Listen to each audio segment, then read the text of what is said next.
जय हिंद दर्शक मित्रों। क्या होता अगर कर ली होती सुलह बाप और बेटे ने। सुलह, a tribute to father of nation Mohandas Karamchand Gandhi and son of nation Bhagat Singh को।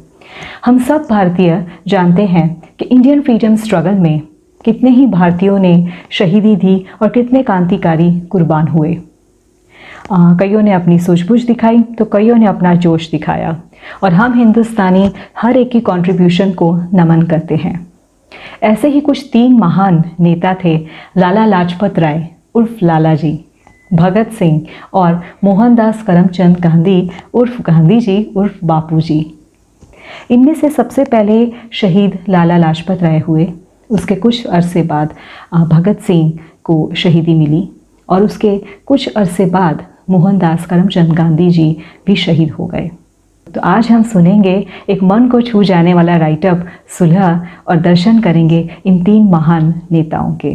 Scene 1, Lala ji and Bhagat Singh पहले शहीद हो गए थे, तो स्वर्ग में उनका एक घर है, वो वहाँ रह रहे हैं। एंजल्स एंड गॉड का आना जाना लगा रहता है। Lala ji reads the newspaper and immediately receives a WhatsApp video call. And this WhatsApp video call is from Godland's Chief Secretary, Angel. आशा करते हैं आपने आज की ताज़ा खबर पढ़ ली होगी। आगे क्या करना है आप बखूबी जानते हैं। बस अपने बेटे भगत सिंह को मना लीजिएगा। अब गॉड ज़्यादा उन्हें परेशान नहीं करना चाहते। आपके और भगत सिंह के रीबर्थ डॉक्यूमेंट्स रेडी हो चुके हैं और बहुत जल्द रीबर्थ सर्टिफिकेट भी आने वाले हैं। तो इस तरह से एंजल लाला जी से व्हाट्सएप वीडियो कॉल पे कुछ चर्चा करती है।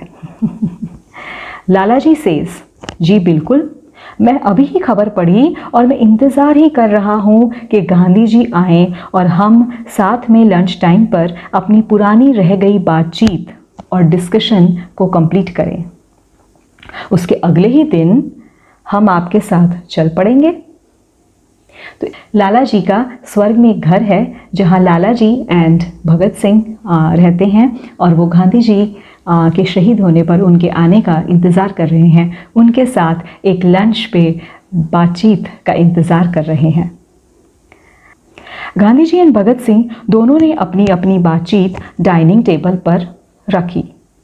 एंड में लाला जी हाँ, एंड में लाला लाजपत राय ने ही सॉल्व किया, सुलझाया और कहा, बाप बेटे के ही बीच की तो बात थी। आप पिता समझ के बेटे को समझा देते और बेटा भगत आप बेटा समझ के समझ जाते तो आज थोड़ा सा इतिहास बदल सा जाता। इतिहास के कुछ पन्नों की कहानी अलग होती और इतिहास के किताबों के कुछ चैप्टर्स, जी हाँ हिस्ट्री के चैप्टर्स कुछ अलग होते। भगत ने कहा, हमारी बातचीत करनी रह गई। लाला जी सेज, यहाँ भी अब मुझे ही कहना पड़ेगा? तुम बैठे हो, तुम छोटे हो, तुम्हें जाना चाहिए था खुद अपने पिता से, अपने गांधी जी से मिलने। लाला जी ने गांधी जी की ओर भी देखा और कहा, बच्चे तो जिद करेंगे ही, बच्चे तो नादान होते हैं, वह तो अपनी करेंगे ही। आपको सारे ज़रूरी काम छोड़कर बेटे से मिलने खुद ही जाना चाहिए था। आपको भगत सिंह से मिलने खुद ही जाना चाहिए था।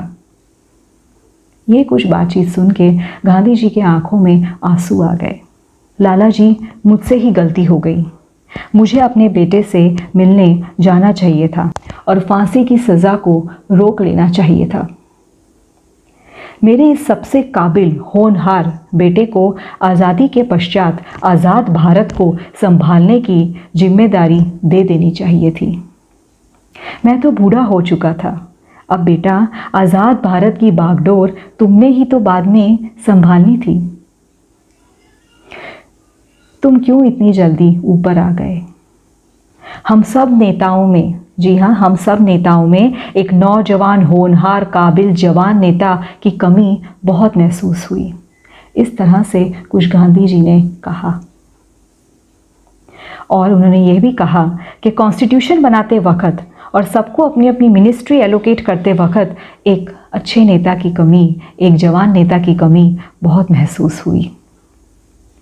ये कुछ शब्द कहते कहते गांधी जी के आंखों में आंसू आ गए और वो अश्रु गिरने ही वाले थे कि बेटे भगत ने उनके हाथ पकड़ लिया और उनके पास, उनके चरणों के पास जाके बैठ गया। नहीं पिताजी नहीं, नहीं बापूजी नहीं। अपने बेटे के होते हुए मैं अपने पिता को, अपने बापूजी के आंखों में आंसू नहीं देख सकता।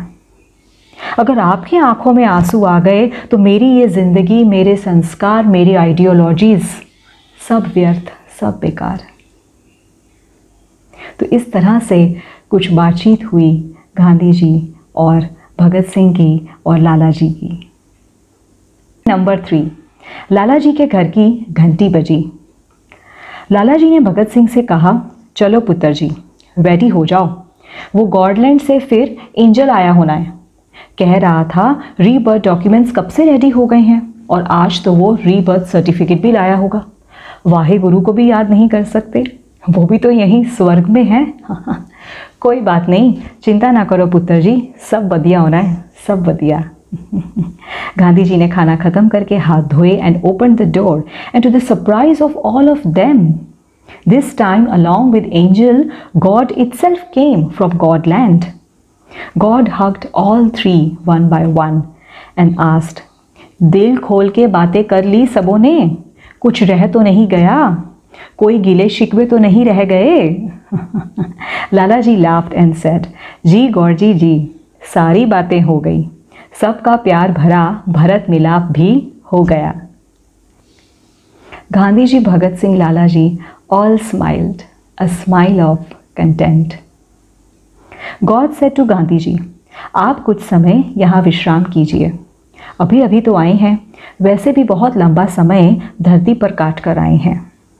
लेकिन बेटा भगत, अब आपको मेरे शेर बेटे वापस धरती माँ के पास जाना होगा।